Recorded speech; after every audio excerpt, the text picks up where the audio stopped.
నమస్తే, welcome to plus TV Telangana. దేశవ్యాప్తంగా కూడా ఒక కోవా బన్ అమ్ముకునేటువంటి వ్యక్తి వీడియో సంచలనం సృష్టించింది. అటు మతాలకు మధ్య చిచ్చు పెడతా ఉన్నారని చెప్పేసి కొంతమందిని ఏకతాటి పైన ఇష్టానుసారంగా తిట్టే ప్రయత్నం చేశారు. అదే మతస్థులు కూడా అటు ముస్లిం, ఇటు క్రిస్టియన్, ఇటు హిందువులంతా కూడా సమానమే అంటూ ఆ కోవా బన్ అమ్ముకునేటువంటి వలికి మద్దతుగా నిలిచారు. వీటన్నిటిపైన మాట్లాడే ప్రయత్నం చేద్దాం. మనతో పాటు తెలంగాణ నిరుద్యోగుల పక్షాన అనేక సందర్భాల్లో కొట్లాడుతూ తన కాళ్ళపై తాను నిలబడాలి, తనకంటూ ఒక జాబ్ రావాలని చెప్పేసి అనేక విధాలుగా కొట్లాడుతున్నటువంటి ఓయూ అస్మా మనతో పాటు ఉన్నారు, నిరుద్యోగ జేఏసీ నాయకురాలు. మాట్లాడదాం. నమస్తే అక్క. నమస్తే.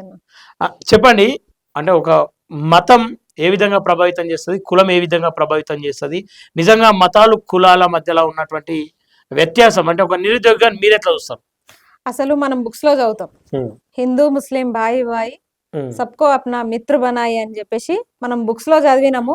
నేను అనుకున్న చిన్నప్పుడు ఇది చదివేటప్పుడు నిజంగా అందరం కలిసిమెలిసి ఉంటున్నామనే భావనలోనే ఇన్ని సంవత్సరాలు వచ్చినా నేను అదే దాసలో ఉంటున్నా. కానీ ఇక్కడ చూస్తే ఏమైతుందంటే అసలు బన్నుకి కులానికి సంబంధం ఏందో నాకు ఇప్పటికి అర్థమైతలేదు. అసలు బన్ను ఒక ముస్లిం అమ్ముతున్నాడు అనే ఒక దుర్బుద్ధితోన ఈరోజు ఒక ఆయన ఒక మీడియా ఛానల్ అయినా ఇంకో దరిద్రం ఏంటంటే అందరినీ ఏకం చేసి అందరికి చెరి సమానంగా చెప్పే వ్యక్తే మీడియాలో ఉండి తన మీడియా ద్వారా ఇలాంటి దుష్ప్రచారం చేస్తున్నాడంటే ఇది ఎంతవరకు కరెక్ట్ అనే విషయం నాకైతే అర్థమైతలేదు. నేను చిన్నప్పుడు చదివింది బుక్స్కి మాత్రమే పరిమితమా అంటే అది సమాజంలో వర్కౌట్ అవ్వట్లేదు. అసలు నిజంగా మనిషి లోపల కులం మతం అనేది ఇంత పేరుకుపోవడానికి కారణం ఏంది? అందుకే ఈ వేర్లని పెక్కుటులతోనో మొత్తం పీకి పాడేయాలనేదే మా ఉద్దేశము. ఈరోజు మాట్లాడడానికి ప్రధాన ఉద్దేశం ఏంటంటే అందరూ ఒకటే అని బుక్స్ లో చదువుతాం మనం, కానీ బయట ఎందుకు లేరు అట్లా సమాజంలో? కేవలం ఆ బన్ను సమ్మక్క సారక్క జాతరలో ఒక వలి మాత్రమే అమ్మిండా, ఒక వలికి మాత్రమే అక్కడ కోవా బండి ఉందా? మిగతా ఎవ్వరు ఏ కులస్తులు కూడా అమ్మలేదా? ఇంకొకటి లేక ఈయన ముస్లిం అని చెప్పేసి ఆయన అక్కడ టార్గెట్ చేసిర్రా? బన్నులు అమ్మడం అనేది ఒక ముస్లిం వృత్తి ఏమన్నా? అందరూ అమ్ముతున్నారు, ఒక్క వలిని మాత్రమే ఎందుకు టార్గెట్ చేసి మరి అక్కడికి వెళ్ళి బాలాజీ, ప్రియా చౌదరి, మీడియా వీళ్ళందరూ వెళ్ళి ఆయన పేరు అడిగి మరి ఈయన వలి అని తెలిసిన తర్వాత ఈయన ఒక ముస్లిము, ఇక్కడ ఫుడ్ జిహాదు అది ఇది అని చెప్పేసి ఎందుకు అంత టార్గెట్ చేసి మరి ఆయనని బ్లేమ్ చేద్దామని అనుకున్నారు, ముస్లిం మతాన్ని బ్లేమ్ చేద్దామని అనుకున్నారు. కానీ దేవుడు ఉన్నాడు, అందుకే వలి హీరో అయింది. ఈరోజు ఆ మీడియా ఛానల్స్ జీరో అయినాయి. ఇక్కడ ఏదో చేయాలనుకున్నారు, ఏదో జరిగిపోయింది. సృష్టి కర్మ ఫలితము, ఆ కర్మ సిద్ధాంతము ఎవరికైనా బుద్ధి చెప్తుంది. అది మీకు వెంటనే చెప్పింది, అదొకైతే సంతోషంగా ఉంది మాకు. ఓకే, ఇక్కడ అంటే కేవలం ఓయూ అస్మతో మాట్లాడేయడానికి కారణం ఏంటి అంటే ఏదైతే మీడియా చేయాల్సిన పనులు అనేకం ఉన్నాయి. కోవా బన్నో ఇంకోటో కాదు. ఎందుకంటే నిరుద్యోగుల పక్షాన అటు హిందువులు అనేక మంది హిందువులు కొట్లాడుతూ ఉన్నారు, వాళ్ళతో సమానంగా మగవాళ్ళతో సమానంగా సరి సమానంగా ఒక ముస్లిం మహిళ అంటే ఈ కొట్లాట ద్వారా కేవలం ఆ మెక్కామెకే కాదు న్యాయం జరిగింది. ఇక్కడ ఉన్నటువంటి హిందువులకు న్యాయం జరుగుతుంది, ముస్లింలకు న్యాయం జరుగుతుంది, క్రిస్టియన్లకు న్యాయం జరుగుతుంది, ఇంకేమన్నా మతాలున్నా వాళ్ళందరి కోసం ఆమె పోరాటం చేస్తూ ఉంది. కాబట్టి ఖచ్చితంగా ఆమెతో మాట్లాడియాలనుకున్నా, అందుకే ఆమెతో మాట్లాడిస్తా ఉన్నాం. బాలాజీ కోవా బన్ విషయంలో మాట్లాడడాన్ని మేము వ్యతిరేకించాం. కానీ ఏ రోజన్నా బాలాజీ మైకు ఇట్లా నిరుద్యోగుల పక్షాన కొట్లాడుతున్నటువంటి ఓయూ అస్మా దగ్గరకో లేదంటే ఉస్మానియా యూనివర్సిటీకో లేదంటే ఇంకో ప్రాంతాలకు వెళ్ళే ప్రయత్నం చేసిందా? నిన్న ఖమ్మంలో ఒక గ్రామంలో పూర్తిగా హిందువులే, ఆ గ్రామం మొత్తం కూడా. అట్లాంటి గ్రామాలకు కరెంట్ లేదు, నీళ్ళ సప్లై లేదు, ఏది లేదు. మరి ఆ గ్రామానికి ఎందుకు ఏదైతే వలి దగ్గరికి వెళ్ళేటువంటి మైకు ఆ గ్రామానికి ఎందుకు వెళ్ళలేదు అనే ప్రశ్నల్లో మాట్లాడుతున్నాం. ఒక్కసారి అంటే ఈమె ఎన్నో ఏళ్ళ నుండి కొట్లాడుతూ ఉంది కదా, మతాల గురించి ఎప్పుడన్నా నీకు అంటే నీ దగ్గర ప్రస్తావన ఎవరన్నా తీసుకొచ్చిరా? తీసుకురాలేదు. మేము నిరుద్యోగుల పక్షాన కొట్లాడుతున్నప్పుడు ఇక్కడ నాయకులు ఉన్నారు, ఇంద్రా నాయకులు లాంటి, ఎస్సీలు ఉన్నారు, జనార్దన్ అన్న లాంటి వాళ్ళు, ముస్లింలుగా నేనున్నా, ఇట్లా రెడ్డిలు కొంతమంది, అందరం కలిసి అన్ని కులాలు అన్ని మతాలు కలిసి మేమందరం పోరాటం చేస్తున్నాం. కాబట్టే మా మధ్య మతాల చిచ్చు లేదు. ఈ రోజు కులాలకు అతీతంగా మతాలకు అతీతంగా మేము ఒకరికి సాంప్రదాయాన్ని ఒకరు గౌరవిస్తూ మేము ఒక పోరాటంలో ముందుకెళ్తున్నాం. ఓకే. మరి వీళ్ళెందుకు ఇక్కడ బాలాజీ అన్నకి ఒక ముస్లిమ్స్ అంటే ఎందుకు అంత టార్గెట్? ఇప్పుడు నేనున్నా అన్న, నన్ను టార్గెట్ చేయి, నన్ను టార్గెట్ చేయి, నేను తెలంగాణనే కదా, నువ్వు నిజామాబాద్ నుంచి వచ్చి నన్ను టార్గెట్ చేయి.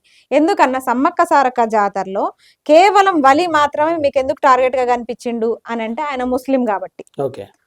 ఆయన ముస్లిం కాబట్టి ఎట్లయినా ఇది ఫుడ్ జిహాద్ అని క్రియేట్ చేయాలి అని చెప్పేసి మీరు అంత అత్యుత్సాహం చూయించి మరి చేసిరు. ఇక్కడ మీకు ఒరిగింది ఏముంది?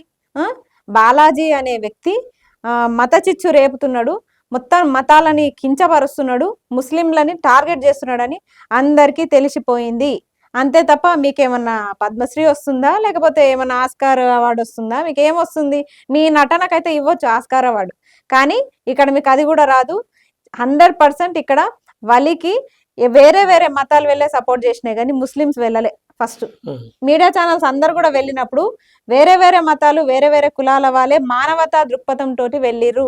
అంటే మానవత్వం ఇంకా బతికే ఉంది ఇక్కడ, కులాలు మతాలు పక్కన పెట్టేసిర్రు. మానవత్వం అనే ఒక అడుగుతోటే ఏపీ దాకా వెళ్ళి 350 కిలోమీటర్లు వెళ్ళి వీళ్ళు మానవతా దృక్పథాన్ని చాటుకున్నారు.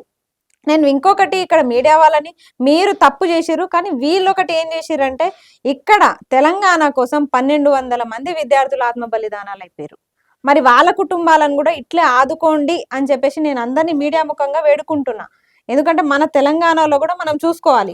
మీరు ఎన్నో పోరాటాలు చూస్తున్నారు, ఎంతో మంది ఇప్పటికీ తెలంగాణ తెచ్చుకొని రావులు రెడ్డిలు మాత్రమే తెచ్చిర్రన్నట్టు అయిపోయింది. ఆ 1200 మంది ఎవరైతే ఆత్మ బలిదానాలు చేసుకున్నారో 1200 మంది కుటుంబాలకి వాళ్ళని మీరు ఆదుకుంటే బాగుంటుండే అని నాకు అనిపించింది. ఇంకొకటి ఆ 1200 మంది పేర్లు కూడా ఇప్పటికీ తెలియకపోవడం దౌర్భాగ్యం మనకి.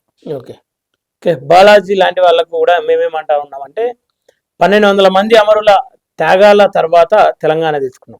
ఇలా తెలంగాణ తెచ్చింది నేను, తెచ్చింది నేను అని చెప్పేసి ప్రగల్భాలు వలుపుతూ రాజకీయంగా అంటే నీళ్లు నిధులు నియామకాలు ఆత్మగౌరవం కోసం తెలంగాణ తెచ్చుకున్నాం. అంతేగాని ఆంధ్రాకు మనకు ఏదో ఇంకో కొట్లాట ఉండాలి, శత్రుత్వం ఉండాలి, ఇలా పాకిస్తాన్ ఇండియా లాగా మారిపోవాలని చెప్పేసి అన్న ఉద్దేశం అయితే లేదు. అక్కడ రెండో ప్రస్తావన కూడా ఏం తీసుకొచ్చారంటే ఆంధ్ర నుండి ఇక్కడికి వచ్చి నీకు అమ్మే అధికారం ఎవరిచ్చిర్రు అని ఇప్పుడు చెప్పేసి రాజకీయం కూడా వచ్చింది. ఆంధ్ర నుంచి తెలంగాణకు వచ్చింది. మరి ఆంధ్రాలో పెత్తనమే ఇప్పుడు తెలంగాణలో నడుస్తుంది కదా. నీకు దమ్ముంటే నిజంగా ఎవరెవరైతే ముస్లింస్ ని వ్యతిరేకిస్తున్నారో మీకు దమ్ముంటే ఇప్పుడు చంద్రబాబు అడుగుజాడల్లో రేవంత్ రెడ్డి నడుస్తున్నాడు. మీ రాజకీయంగా కూడా తీసుకురండి ఈ ప్రస్తావన, తీసుకురండి. మరి రాజకీయంలో కూడా ఇప్పటికీ ఏపీ పాలనే నడుస్తుంది. ఇక్కడ ఉద్యోగాల్లో కూడా 70% మంది ఏపీ ఉద్యోగులే ఉన్నారు. వాళ్ళని తరిమి కొట్టడానికి మీకు చేతనైతే లేదా? ఒక బన్ను వ్యాపారి మీద, ఒక చిరు వ్యాపారి మీద మీ ప్రతాపం ఒక అమాయకుడి మీద మీరు మైకులు కెమెరాలు చేతిలో ఉన్నంత మాత్రాన వ్యవస్థ అంతా మీ చేతిలో ఉన్నట్టు కాదు. ఇక్కడ మీరు ఒక ప్రశ్న అనే ఆయుధాన్ని పట్టుకొని మీరు సూటిపోటి ప్రశ్నలు ఆ అమాయకుడి మీద ప్రశ్న సంధించడం వల్ల మీకు ఒరిగిందేముంది? ఈ రోజు మీ పుణ్యమా అని వలి అయితే హీరో అయిపోయిండు. ఒకసారి బాలాజీకే ఫోన్ చేద్దాం. అంటే ప్రతి అంశానికి ఒక ముగింపు ఉంటది. ఆయన కూడా టెర్రరిస్టులు ఫోన్ చేస్తా ఉన్నారు అని చెప్పి ఏ టెర్రరిస్టులు చేస్తా ఉన్నారు అంటే ముస్లిం టెర్రరిస్టులు అని చెప్పి. ఇక్కడ ఏంటంటే బొట్టు పెట్టుకున్నటువంటి ముస్లిం టెర్రరిస్టులు ఆయనకు వార్నింగ్ ఇస్తా ఉన్నారు అని చెప్పి. మరి వీళ్ళు ఎందుకు ఇప్పటిదాకా కంప్లైంట్ చేయలేదు పోలీసులకి? వాస్తవాలు బయటపడతాయో లేదా? నిజంగా వాళ్ళు టెర్రరిస్టులు ఫోన్ చేసి బెదిరింపులకు గురి చేసినప్పుడు ఇక్కడ న్యాయ వ్యవస్థలు ఉన్నాయి, పోలీస్ స్టేషన్లు ఉన్నాయి, అన్ని ఉన్నాయి. నిజంగా మీ ప్రాణానికి కూడా రక్షణ కావాలి, అది 100% కావాలి. కాబట్టి మీరెందుకు ఇంకా పోలీసులని సంప్రదించలేదు? ఒకవేళ ఆయనకు అట్లా ఏమన్నా థ్రెటన్ కాల్స్ వస్తే ఆయనకు మద్దతుగా ఒక ముస్లిం మహిళగా ఖచ్చితంగా ఉంటాం. ఎందుకంటే మీరు తెలంగాణ బిడ్డ, ఖచ్చితంగా మీరేదో పొరపాటున పోయిరో, మీరేదో దుర్బుద్ధితో పోయింటారు, కానీ మీలాగా మేమైతే ఉండం. ఖచ్చితంగా మీకు ఆపద వచ్చిందంటే మాత్రం మేము ఖచ్చితంగా ముందుంటాం. బాలాజీకి మద్దతుగా మద్దతు అని కాదు, ఆయనకేమన్నా మా నుంచి ఆపద వస్తే మాత్రం ఖచ్చితంగా. ఎందుకంటే వలిభయ్య కూడా చెప్పిర్రు మా నుంచి ఎలాంటి ఆపద ఉండదు ఎవరికి కూడా, ఎందుకంటే మమ్మల్ని ఇబ్బంది పెట్టిన వాళ్ళని కూడా దేవుడే క్షమించాలి అని చెప్పేసి కూడా స్టేట్మెంట్ ఇచ్చారు. ఎప్పుడు నష్టపోయిన అభ్యర్థి అలాంటి స్టేట్మెంట్ ఇచ్చినప్పుడు మేము రెచ్చగొట్టే ప్రయత్నాలు చేయము. ఎందుకంటే క్షమాగుణం చాలా విలువైనది. అవతల వ్యక్తిని క్షమించే గుణం ఉన్నోడు గొప్పోడు ఎవరైనా సరే. అది వలిభయ్య చేస్తున్నారు. లేకపోతే మేము అంటాము ఆయనని పెట్టిన ఇబ్బందికి నిజంగా ఒక నష్టపరిహార కేసు వేస్తే మాత్రం చాలా నష్టపోతారు బాలాజీ అన్న అనుకుంటున్నారు. కానీ నష్టపరిహార కేసు వేసింటే మాత్రం ఆయన అవమానానికి చాలా నష్టపోతుండే. ఆయనకంత పరిజ్ఞానం లేక చదువుకోక ఇక క్షమాగుణం ఉండి వదిలేసిండు, క్షమాభిక్ష పెట్టి వదిలేసిండు. ఆమె ఎవరు చౌదరి అనే మహిళ కూడా దాన్ని ఇంకా కూడా ప్రొలాంగ్ చేసే ప్రయత్నం చేస్తాం. ఆమె ఘోరం. ఇక ఏంది ఆమె పరిస్థితి ఏంది? ఆమె పరిస్థితి ఏందో అర్థమైతలేదు. ఆమె అసలు అంటే ఇంతకు ముందు కొంచెం మొగుడు పిల్లల పంచాలు తెంపినట్టు అనుకుంటుందా లేకపోతే ఏమనుకుంటుందో తెలియదు. కానీ అసలు దానికి దీనికి చాలా డిఫరెన్స్ ఉంది. ప్రతి దాంట్లో అడ్వకేట్ లాగా మాట్లాడొద్దు మనం, ప్రతి దాంట్లో ఏలు పెట్టొద్దు మనం. అట్లాంటిది ఒక బన్ను కోసి దాంట్లో మధ్యలో కోవా పెట్టే ప్లేస్ లో నువ్వు పోయి ఏలు పెడితే గిట్లనే ఉంటది. ఇమ్మిస్తారు అని అంటే అది హలాల్ అంటే నిజంగా మీరు చెప్పుర్రి. ముస్లింలు అంటేనే అసలు ఏదో కీడి చేస్తారు అని చెప్పేసి వాళ్ళు ఒకటి పోర్ట్రే చేసే ప్రయత్నం చేస్తా ఉన్నారు. ఉమ్మిచ్చుడు మీ అంటే మీ సాంప్రదాయంలో ఏమన్నా భాగమా? అలాంటిది ఏం లేదు. మూత్రం పోస్తారు, అలాంటిది ఏం లేదు. ఎవరన్నా నిజంగా బుద్ధున్నోళ్ళు ఎవ్వరు కూడా అట్లా చేయరు. అసలు మేము చేయరంటారా? చేయలేదు అంటారా? చెయ్యలేదు, చెయ్యరు కూడా. బయట పెడుతున్నారు. చేసిన వీడియోలు అంటే వాళ్ళైతే భారతదేశానికి చెందిన వ్యక్తులు కాదు. అట్లాంటి వాళ్ళని శిక్షించండి. తప్పు చేస్తే ఎవరినైనా శిక్షించండి అని చెప్తున్నాం. వాళ్ళు నిజంగా ఇప్పుడు ప్రియా చౌదరి ఎట్లా చిచ్చు పెడుతున్నారో, బాలాజీ ఎట్లా చిచ్చు పెడుతున్నారో, వాళ్ళు కూడా ఎక్కడి నుంచో వచ్చి ఇక్కడ చిచ్చు పెడుతున్నారు. అట్లాంటి వాళ్ళని శిక్షించండి. వాళ్ళతో పాటు ప్రియా చౌదరిని, బాలాజీని కూడా శిక్షించండి. ముస్లింలను శిక్షించాలి, 100% శిక్షించాల్సిందే. ఎందుకంటే వాళ్ళ వల్లనే ఈ రోజు మాలాగా అందరితో కలిసిమెలిసి ఉన్న వాళ్ళకి చెడ్డ పేరు వస్తుంది. వాళ్ళ వల్ల కేవలం వీళ్ళు ముస్లింస్ అందరూ ఇట్లే ఇంతే అనే దాటికి వస్తున్నాం మేము. కాబట్టి అట్లాంటి వాళ్ళని శిక్షించాలనే చెప్తున్నాం.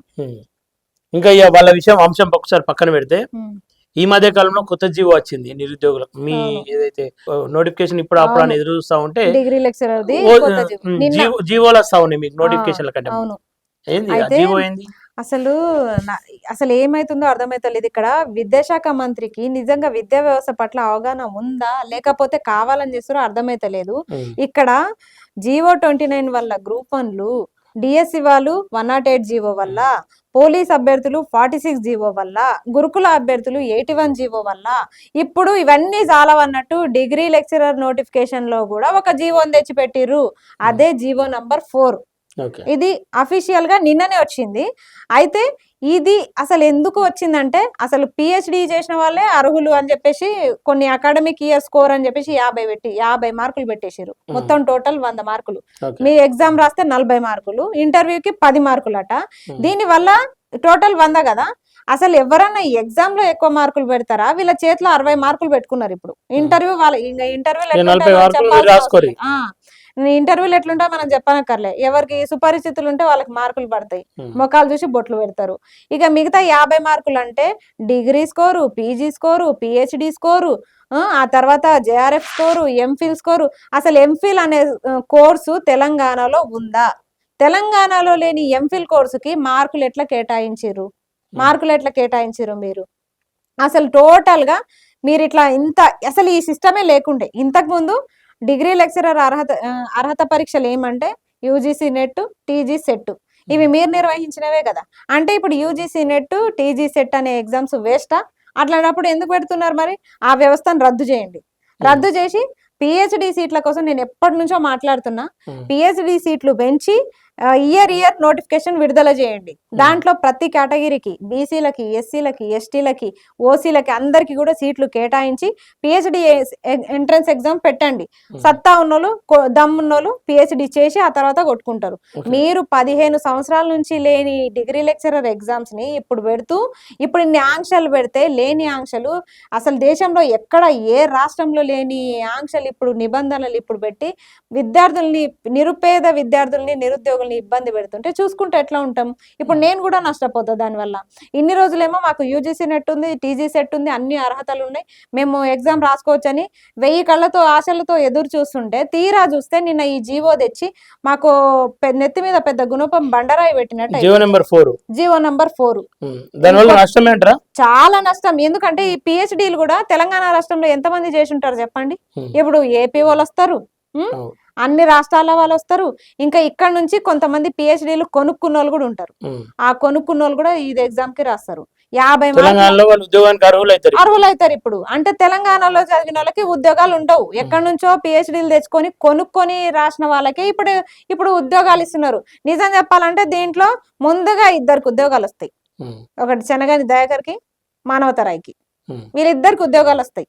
ఎందుకంటే వాళ్ళిద్దరు ఒక మార్క్ వచ్చినా పిహెచ్డీ నడుస్తుంది వాళ్ళది. ఎందుకంటే వాళ్ళ రాజ్యం కదా, వాళ్ళ పిహెచ్డీలు నడుస్తున్నాయి కాబట్టి వాళ్ళకు ఉద్యోగాలు వస్తాయి. అనుకోవచ్చు. అట్లాంటి వాళ్ళు ఎంతమంది ఉన్నారో. రాజకీయంగా వాళ్ళకి పదవులు ఇవ్వడం చేతగాక ఇప్పుడు వాళ్ళకి పర్మనెంట్ గా ఉద్యోగాలు ఇస్తున్నారు. ఇది అవాస్తవం అయితే నేను ముక్కు నేలకు రాస్తా. రేవంత్ రెడ్డి కాదు, నేను ముక్కు నేలకు రాస్తా. రాజకీయ నేతలు వాళ్ళు ఎందుకు ఈ ఉద్యోగాలు తీసుకుంటారు? ఎందుకు తీసుకోరు? ₹1,00,000 జీతం. వాళ్ళు ఇట్లా ఊక కూర్చుంటే సంపాదించుకోగలరా? వాళ్ళకి రాజకీయ పదవులు వచ్చే అవకాశం లేదు. నెక్స్ట్ టైం కాంగ్రెస్ గవర్నమెంట్ వచ్చే అవకాశం లేదు. మాకు నిరుద్యోగులకి దెబ్బ మీద దెబ్బ జీవోలు తెచ్చి మా జీవితాలని నాశనం చేస్తున్నారు ఈ కాంగ్రెస్ గవర్నమెంట్. అలాంటప్పుడు మాకు ఉద్యోగాలు రావు. ఇప్పుడు ఉన్నోళ్ళకి, కొనుక్కున్నోళ్ళకి, వీళ్ళు అమ్ముకోవడానికి, వీలాంటి రాజకీయ నేతలకి, వీళ్ళకి సుపరిచితులకి, ఇలాంటి వాళ్ళకి వీళ్ళు ఉద్యోగాలు ఇస్తుంటే మాకెట్లా ఉద్యోగాలు వస్తాయి? ఇప్పుడు 100% మానవతరాయ్ గారు, చెనగాని దయాకర్ గారు ఎలిజిబుల్ దీనికి. వాళ్ళు పిహెచ్డీలు అయిపోయినాయి కాబట్టి వాళ్ళు ఎలిజిబుల్ దీనికి. వాళ్ళందరూ ఇప్పుడు దీని మీద ప్రొటెస్ట్ ఏమైనా చేసే ఉద్దేశం ఉందా? మీరు చాలా చేస్తాం. నిన్ననే తెచ్చిర్రు కదా. అంటే నిరుద్యోగులు ఒకవైపు ఉద్యోగాల కోసం కొట్లాడాలన్నా ఉద్యమాలు చెప్పండి. మళ్ళీ నిరుద్యోగులు కాదంటారు. మమ్మల్ని ఏం చేయాలి? ఇప్పుడు ముందు నొయ్యి వెనక గొయ్యి అన్న పరిస్థితి ఉంది మాకు.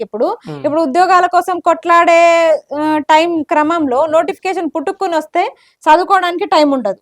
పోనీ చదువుకుంటూ కూర్చుందామా అంటే ఈ జీవోల వల్ల ఉద్యోగాలు రావు. నేనే కాదు, లక్షల మంది నిరుద్యోగులు నష్టపోతున్నారు ఈ రోజు. ఎంతమంది డిగ్రీ లెక్చరర్ నోటిఫికేషన్ కోసం నెట్లు సెట్లు క్వాలిఫై ఉన్న వాళ్ళు పరేషాన్ల పడ్డారు. అసలు నిద్రపోతలేరు. నిన్నటి నుంచి ఒకటే ఫోన్లు. అసలు ఆ జీవోని చూసినాక నాకే జ్వరం వచ్చింది. ఏంది పరిస్థితి?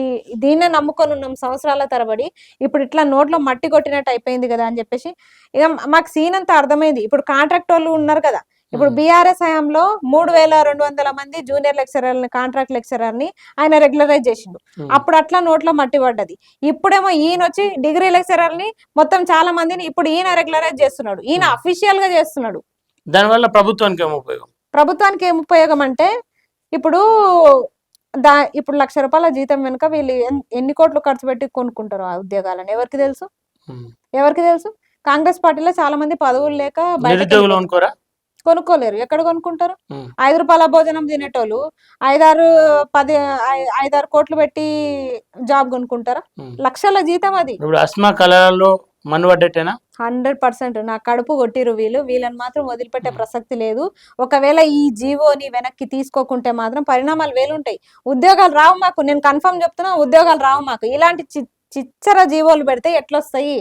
రావు. దీన్ని వీళ్ళు ఎట్లా డైవర్ట్ చేస్తారంటే ఉద్యోగాలు అంటే పరీక్షలకు ప్రిపేర్ అయ్యే శాత కాకనే వీళ్ళు ఇట్లా మాట్లాడుతున్నారు. పరీక్షలకు మాట్లాడిరు కదా.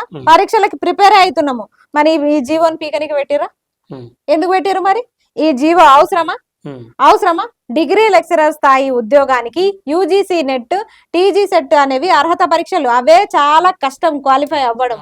అలాంటిది నేషనల్ లెవెల్లో, యూజీసీ లెవెల్లో ఆ ఎగ్జామ్స్ అన్ని క్వాలిఫై అయ్యి విద్యార్థులు ఉంటే, నిరుద్యోగులు ఉంటే అది కూడా సరిపోదన్నట్టు పిహెచ్డి లెవెల్లో పెట్టిర్రు. పిహెచ్డి లెవెల్ ఎందుకు పెట్టిర్రు? పిహెచ్డి లెవెల్లో ఎప్పుడు ఉండాలి? ఇప్పుడు ఈక్వల్ టు పిహెచ్డి నెట్ అంటే, యూజీసీ నెట్ అంటే ఈక్వల్ టు పిహెచ్డి. నువ్వు పిహెచ్డి చేసినా అంతే, ఈ ఎగ్జామ్ క్వాలిఫై అయినా అంతే. అంత టఫ్ ఎగ్జామ్ అది.